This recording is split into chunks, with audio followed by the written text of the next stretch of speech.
sahabat, Anda tentunya pernah merasakan tidak nyaman karena dibenci, difitnah, bahkan mengalami pembunuhan karakter dalam hidup Anda, padahal hal itu terjadi tanpa Anda ketahui alasannya. Di kehidupan kita, di sekeliling kita, pasti ada orang-orang yang membenci kita tanpa alasan yang jelas. Saya yakin sekali bahwa hampir setiap orang pasti mengalami hal ini. Merasakan hal ini, punya pengalaman seperti ini, termasuk kita. Kita dibuat jengkel, dibuat emosi, dibuat marah oleh orang-orang semacam ini. Tetapi tentunya kita tidak ingin menghabiskan waktu dan energi hanya untuk orang-orang seperti ini. Dengan menanggapi apa yang mereka lakukan kepada kita. Karena mereka itu seringkali tidak peduli dengan apa yang sudah mereka lakukan. Sebaik apapun kita, orang-orang yang punya sifat pembenci ya tetap aja membenci. Kelompok-kelompok pembenci ini, apapun yang kita lakukan mereka tidak peduli. Karena tujuan mereka adalah melakukan apa yang mereka anggap itu benar. Melakukan apa yang mereka biasa lakukan dan memang ini adalah karakter mereka. Orang-orang semacam ini biasanya ada di sekeliling kita, ya entah di sekolah atau di tempat kerja, di lingkungan rumah, di lingkungan kita bermain, atau bahkan di media sosial seperti Facebook, Instagram, dan sebagainya. Ya gitulah, mereka itu memang ada di mana-mana. Mereka sudah menjadi bagian dari kehidupan kita yang tidak bisa dilepaskan dari kenyataan di hidup ini. Tetapi yang jelas, kita tak bisa lepas dari kelompok-kelompok pembenci ini. Wahai sahabat, sejumlah pakar psikologi dan sosial merangkum sejumlah pendapat bagaimana menghindari atau sekaligus menendang perilaku hater atau pembenci ini dari hidup kita. Ini 9 langkah menendang haters atau pembenci di lingkungan hidup kita.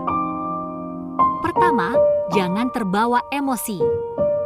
Kita tetap harus tenang, santuy aja gitu. Langkah pertama ini adalah langkah yang harus kita lakukan untuk menghadapi orang yang benci kita. Jangan terpancing emosi, jangan terbawa emosi. Meskipun ini tidak gampang, tapi bagaimanapun kita harus belajar dan tahu atau paham bagaimana kita bersikap terhadap orang-orang yang membenci kita. Biasanya, orang yang benci kita akan sangat senang, suka dan bahagia ketika kita bereaksi ketika kita terpancing emosi. Kita ikut marah. Ini justru mereka senang. Mereka malah bahagia, maka dari itu, kita harus bersikap tenang. Ini akan membuat mereka bingung dan tidak melanjutkan aksi untuk babak selanjutnya. Seperti membuat fitnah, rumor atau bergunjing di belakang kita. Mereka justru bertanya-tanya, loh kok nggak mempan ya? Sikap tenang dan santainya kita itu justru akan membuat mereka kebakaran jenggot. Karena mereka merasa diabaikan, merasa bahwa apa yang mereka lakukan tidak mempan. Jadi mereka akan kelimpungan sendiri, mereka akan seperti cacing kepana. Kepanasan sendiri.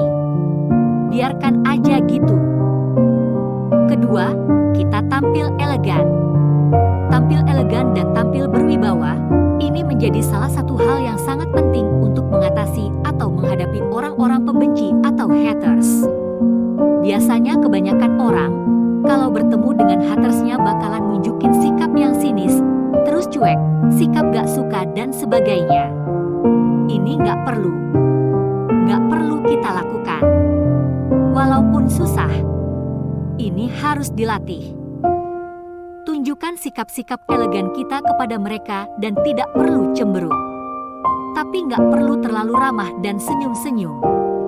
Kita biasa aja, wajar-wajar aja, ya cul, bersikap sewajarnya aja.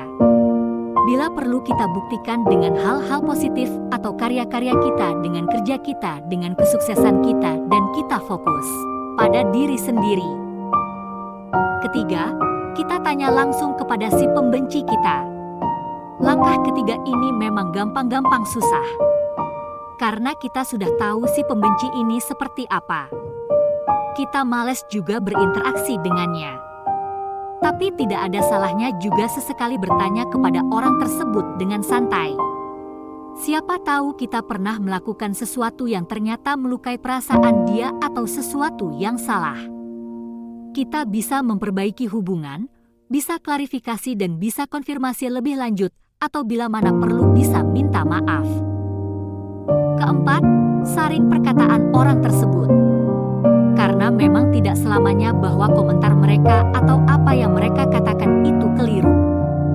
Bisa jadi, ternyata memang kita pernah melakukan kesalahan, kekeliruan sehingga muncullah sikap-sikap pembenci atau muncullah perasaan benci mereka kepada kita.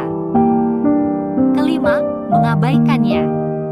Cara yang paling mantap adalah dengan mengabaikan atau tidak menghiraukan apapun yang dia lakukan. Karakter membenci itu biasanya akan sangat senang ketika melihat orang yang dibencinya bereaksi. Dia akan selalu mengorek kesalahan kita, menjelek-jelekkan kita agar kita terlihat buruk di mata dia atau di mata banyak orang. Itu tujuannya. Keenam, jangan menaruh dendam. Memang kelakuan haters atau pembenci itu memang menyakitkan sekali. Kepengen banget rasanya kita membalas dan mendatangi dia lantas kita lakukan sesuatu agar dia kapok.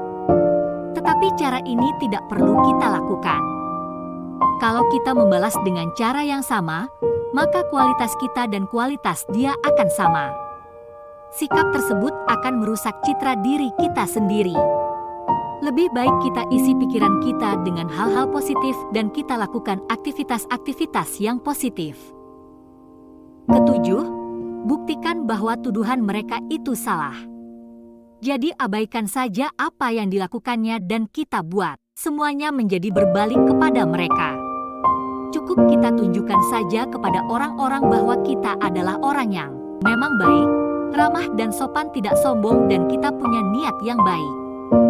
Kemudian kita melakukan hal-hal baik, aktivitas kita baik. Kalau kita sudah melakukan hal-hal baik tersebut, otomatis orang-orang, masyarakat, teman-teman kita juga akan tahu dan juga ikut menilai bahwa apa yang mereka katakan itu adalah salah. Terus ambil tindakan. Tetapi harus hati-hati. Cara menghadapi orang yang memang membenci kita dan apabila ini sudah keterlaluan, caranya kita bisa meminta bantuan orang lain yang sekiranya bisa menolong kita. Kita menyampaikan hal-hal yang memang perlu diklarifikasikan karena terkadang yang namanya haters atau pembenci itu kadang perlu juga diberikan shock terapi.